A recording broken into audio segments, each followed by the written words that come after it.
Immediately when the camera turns on, I'm like, everything I was gonna say just goes, woo! What is up, guys? I'm Maddie from Creative Readers, etc. In that title, I'm kind of the readers part. I'm gonna be doing a whole bunch of book reviews, and basically, I'm a wannabe booktuber, so that's where I fit into the spectrum. So today we're going to be talking about A Reaper at the Gates, which is the third one in the Ember and the Ashes series. If you haven't read the first two, my voice is really high. Like if you haven't read the first two. Okay, if you haven't read the first two, I would highly recommend to go watch a review on another channel, but I read those so long ago, I literally don't remember half the things that happened. So today we're just going to be talking about the third one, A Reaper at the Gates. So we're going to be starting off talking about the separate characters because the book is told from the perspective of Elias, Helene, and Laia. And so we're going to be going through those character developments and different parts of the story. In the end of the second book, Elias dies and he goes to meet the soul catcher Shiva, and she offers him a position of being the new soul catcher because she is getting old and ready to die. So she starts training him in the ways of soul catching. All this responsibility of transitioning the ghosts over from this waiting place to the realm of the dead is put on Elias. And in order to use the magic of the waiting place, which is necessary to move the ghosts over, he has to completely disconnect from the human realm and not forget about everything, but he has to lose his connection to it. He has to stop being emotional about it. He has to stop caring. So Elias is continually going over to where Laia is and in the human world and trying to help her because he cares so much, which disconnects him, puts a barrier between him and the magic that he needs to transition the ghost. So the waiting place starts to fill up rapidly, and Elias doesn't know what to do and doesn't frankly care. Like, he knows that he needs to disconnect himself, but he's so invested that he simply can't until the ghosts start breaking out of the waiting place. And when this happens, people on Earth, when they die, they don't completely die. No matter how mutilated or how destroyed they are, their souls just stay in their body and they continue living. The souls, he can't pass them over after Shiva dies. Oh, spoiler alert, Shiva dies. And so this happens, and then some of the ghosts break out of the waiting place completely and start to possess people, which creates this almost immortal being.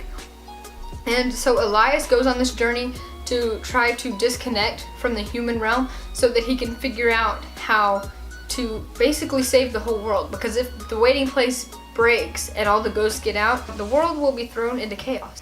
Overall, he had really good character development, trying to break away from the thing that he's so invested in, which is human life. And all throughout the first and second and third books, doesn't want to kill anyone. He doesn't want to harm people. He was trained as a mask, these assassins, and he hated it. So this transition is really difficult for him because he has to just set that all aside. Just ignore everything that's going on in the human realm, which is really hard for him to do. But the character development there is so good, and yes, just yes. Okay, so the next character we're going to be talking about is Helene. Oh my gosh, don't get me started. Okay, Helene had such amazing character development. After her family was all killed except for her sister, who is now having to be the empress to the cruel King Marcus. And Helene is very upset by this. So now Helene is taking her orders from the King Marcus, and she goes on this crazy journey to, sorry, I use that word a lot. It's a journey.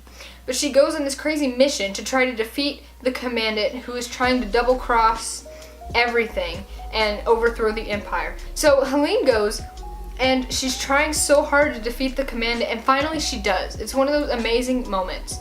Like, she gets her on all these charges. She turns everyone against her. All the people that were for the commandant are now, once presented these facts about how she's trying to destroy Marcus and take the empire for herself, she turns them all against her. And it was the most epic mic drop. Okay. It's the mic drop of all mic drops. It's the mic drop of all mic drops. Okay. And then the author just said, oh wait, nope, gotta pick that microphone back up. It was like the cursed child. Like, when Voldemort has already been killed, and you had 7 books about it, and it is the most epic, he's just destroyed. And it's amazing. And then the cursed child comes along and is like, just kidding, he's not dead. And then 2 seconds later, he's dead again. And you're like, wait, that was pointless. That was terrible. Why would you do that? That's what this felt like. Because Helene has gone on this crazy mission and lost so much for this moment, and she takes the moment, and it almost just felt like the moment was pointless because 2 chapters later, the commandant is back and is doing crazier stuff. And we're like, wait, what? Why would you do that? I just felt like it should have ended there, because it would have been so good, and then you could have had more character development for Helene after she accomplished her mission. But instead, it continues on with the same type of character development, which is basically none at all from that point on. So that was a point that really frustrated me. But overall, Helene's character development was amazing throughout the end of the second book and all of this book. So I guess, oh gosh, I guess now we have to talk about Laia. Let's just say, I was not impressed. So at the beginning of the entire series, Laia was the main character. She had this huge mission she was going on. She had her eyes set on the goal, which was to save her brother. And at the end of book 2, she succeeds. Takes her 2 whole books to succeed her mission, which is fantastically played out. Her character development is amazing throughout the books, throughout trials, throughout finding out that the guy she loves is actually this crazy monster trying to kill her. Like, it's amazing. And then this book, it's like, oh, you found your brother in the last book. Crap. Whoa. What are you here for? So basically throughout this book, she's just Elias's girlfriend. Like, she has no purpose, and you're like, wait, she doesn't have any purpose. And then, so the author throws in this guy, Musa, I don't know how to say his name. She throws in this Musa guy, and he basically knows everything. And the author's excuse, like, Laia asks him straight up, like, how do you know all this stuff? And the excuse he gives is, I look, and I listen. And she's like, seems kind of sketchy. Okay. So that's the entire excuse for this character knowing literally anything. Like, literally anything Laia needs help with. He's like, oh, you need someone to give you all these supplies? Oh, I know a guy. And then all the supplies just show up.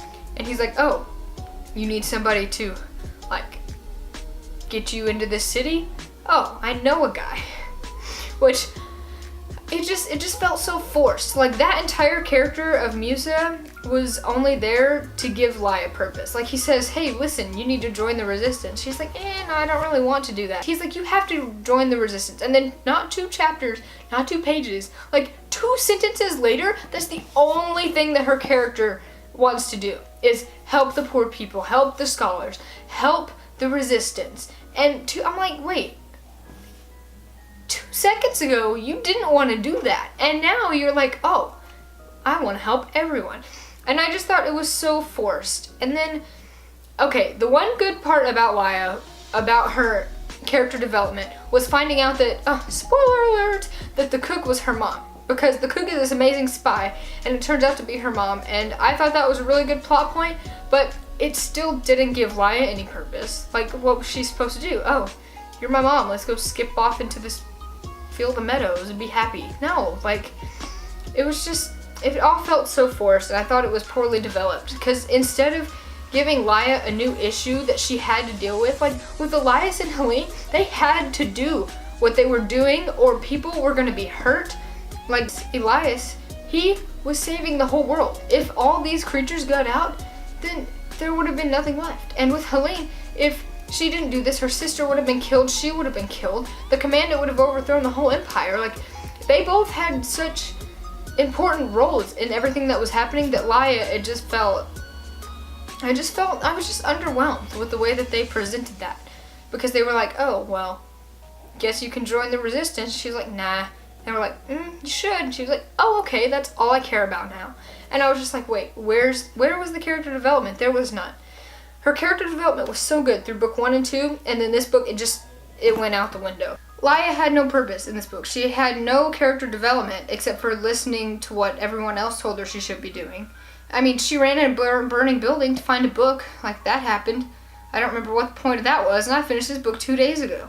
Like, it was just, she was such a forgettable character in this book, and I was really frustrated with the way that her plot point was executed. So, that's my rant on Laia.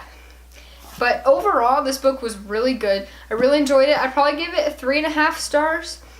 Like, I tried to just rate it at 1/3 because Elias and Helene had such amazing character development and amazing plots. And, like, if they didn't do something about their problems, then everyone was going to suffer. But Elias just felt lacking. So, This book, I'm giving it a 3.5. I really enjoyed it. It was a great read. And if you haven't heard of this series or you haven't read it yet, I do recommend you go pick it up. So that has been my review of Reaper at the Gate. Thank you very much for listening. Like and subscribe, comment down below, and I will see you in the next one. And she finds out. They're like, no, just kidding. You thought, gotcha, got him. And then you're like, what? Sorry, I had to add that in there. Got him. What?